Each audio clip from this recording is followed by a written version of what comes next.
This is Optimal Living Daily Relationships, episode 101, Fear of Loss, the Haunting Ghost, by Corbano of lovesagame.com. And I'm Joss Marie, your host and personal narrator, right here on the Relationships edition of Optimal Living Daily. This is the show where I read to you from some of the best relationship blogs on the planet. Justin Mullick, the producer and creator of this show, hand selects all of the content, and then, with permission from the authors, we share the posts with you every Monday through Friday. Also, I'd just like to give a huge thanks to Opinion Outpost for sponsoring today's episode. Market research is a big business, and companies need input from people like you. Share your opinion and get rewarded with gift cards, cash, and more. Sign up for free at opinionoutpost.com/daily. That's opinionoutpost.com/daily. And with that, let's hear today's post by Eddie Corbano, all about the fear of loss, and start optimizing your life. Fear of Loss, the Haunting Ghost, by Eddie Corbano of lovesagame.com. Quote, "The fear of loss is a path to the dark side." Master Yoda. Fears, or more precisely, fear of loss. We know them. We are aware that they are bad, yet most of us seem incapable of shaking them off. I tell you, in fact, they are more dangerous for you than you can imagine. They paralyze you, make it impossible for you to stand up and take care of the problem. It's important, however, to know them by name so that you can choke them off early. This article will teach you how. Napoleon Hill introduced us to the 6 ghosts of fear, the basic fears of which every human suffers to a certain degree. They are 1. The fear of poverty. 2. The fear of criticism. 3. The fear of ill health. 4. The fear of loss of love of someone. 5. The fear of old age. And 6. The fear of death. Some people tend to suffer only from one specific fear, but most of us are affected by several of them.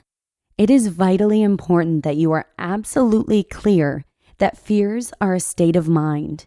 We consciously or unconsciously create fears to protect ourselves.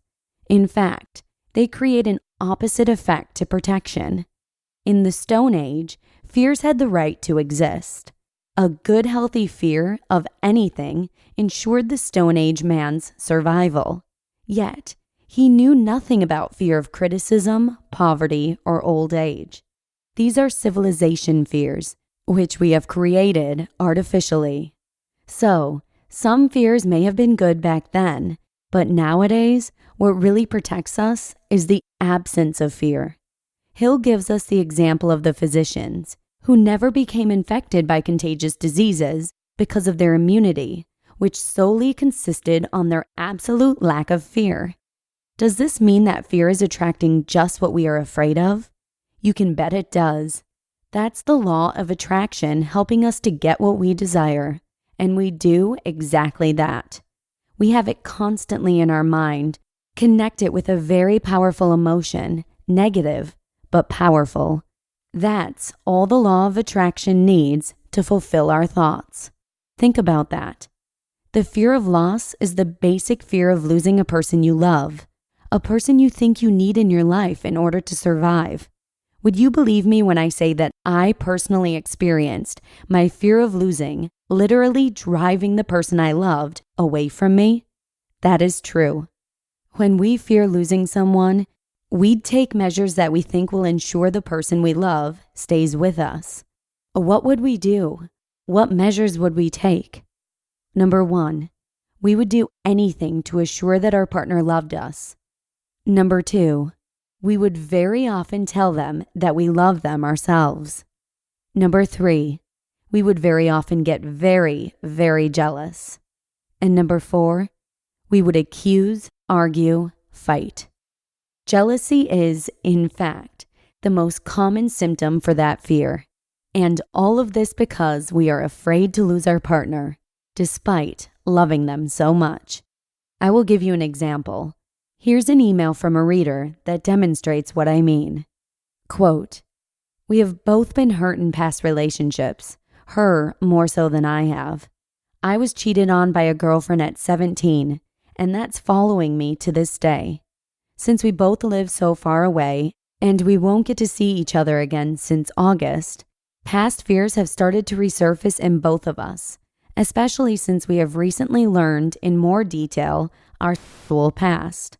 For some reason, even though neither of us has even thought of being with someone else physically or otherwise since we've met or even become exclusive, this has distraught us to the point of severe anxiety and depression over the last few days. The mere thought of her with another guy drives me insane, and the thought of me with another girl drives her insane. These thoughts have started to plague both of us. We talk about it incessantly, and it seems like the only way to cope with them is to reassure each other every day. It has gotten to the point, a few days ago, where neither of us could function normally during the day because of the severe anxiety caused by these thoughts. Furthermore, we are so afraid of them that neither of us wants the other to be around persons of the opposite sex for too long, and we are even afraid of the possibility of flirting with other people. I trust her, and I know she won't do it, but somehow I can't get these nagging thoughts out of my head. This distance thing has been the hardest thing I've had to do in my life.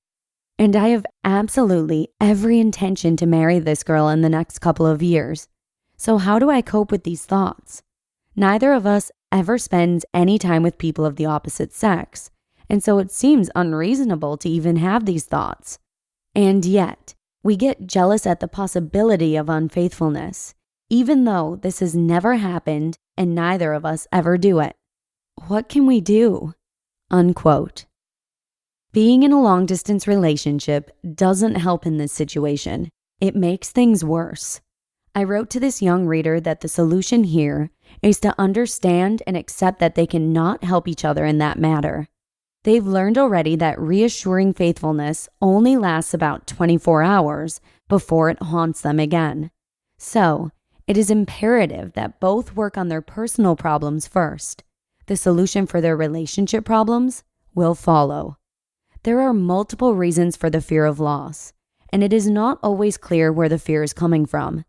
It is my opinion that when fear of loss and fear of unfaithfulness gets really bad, it is usually a lack of self-confidence, the feeling you do not deserve each other. Very often, you have had some experiences in your life, like being treated as though you are not worthy or being cheated on, that amplify that belief. That is why reassuring each other's faithfulness usually doesn't work. You first have to learn that you are a lovable person. You have to love yourself first. You have to have faith that whatever happens, you will deal with it. Affirmations are a very good way to achieve this. Only then will you notice that the fear of loss and unfaithfulness will be gone. And only then will you have trust in each other. Overcoming jealousy is first loving yourself and getting clear with yourself. Everything else will follow. Of course, this seems like an arduous task. The inner voices keep telling you the opposite, but you have to work constantly on it. There is no other or easier way. Keep fighting this haunting ghost, for it knows only evil. Your friend, Eddie Corbano. You just listened to the post titled, Fear of Loss, The Haunting Ghost by Eddie Corbano of lovesagame.com. This is such a great article, and it hits on some really great points. In fact, so many of us feel these fears, but it's almost as if they're taboo to even talk about. Like, we all feel them, but we tend to keep them to ourselves. At least, that's what I feel from my experiences. After losing my grandmother a little over a month ago now, it definitely got me thinking about the fear of death and losing other loved ones in my life. To some extent, I actually think it's put some things in perspective for me and grounded me back to a place where I'm trying to be more grateful for my loved ones on a daily basis, realizing that every day is a gift. However, I can see how it could get out of hand if I started obsessing over these fears too much, and therefore prevent me from actually living in the moment. So, thank you to Eddie Corbano for letting us share this post, and also, thank you to Opinion Outpost for sponsoring today's episode. Market research is a $50 billion a year industry. Companies need input from people like you before they launch new products and services. That's where Opinion Outpost comes in. Opinion Outpost is run by SSI, one of the most trusted names in consumer research. Opinion Outpost connects companies with people like you through online surveys that give you the chance to tell companies how you think and feel about virtually everything, from new products and advertising to social issues and more. And since they know your time is valuable, Opinion Outpost rewards you for taking surveys. You can earn cash, iTunes and Amazon gift cards, and more. Surveys are accessible 24/7, so you can participate whenever you'd like. Your personal information remains private and secure, and it's free to sign up. No credit card required. And you can earn actual money just by sharing your opinion. Sign up today at opinionoutpost.com/daily to make your voice heard and start earning rewards. That's opinionoutpost.com/daily. And we thank them for sponsoring the podcast. And that's 101 episodes down. Thank you so much for listening. Have a great rest of your Monday, and I hope to see you again tomorrow, where your optimal life awaits. Hello, Life Optimizer. This is Justin Malik, creator and producer of this podcast, but also Optimal Living Daily, the show where I read to you from even more blogs covering finance, productivity, minimalism, personal development, and more from incredible bloggers like Derek Sivers, Zen Habits, Mark and Angel, The Minimalists, and all the ones you hear on this show too. So if you enjoyed today's episode and like taking amazing blogs on the go, come on over to Optimal Living Daily and subscribe to that one too. And together, we'll start optimizing your life.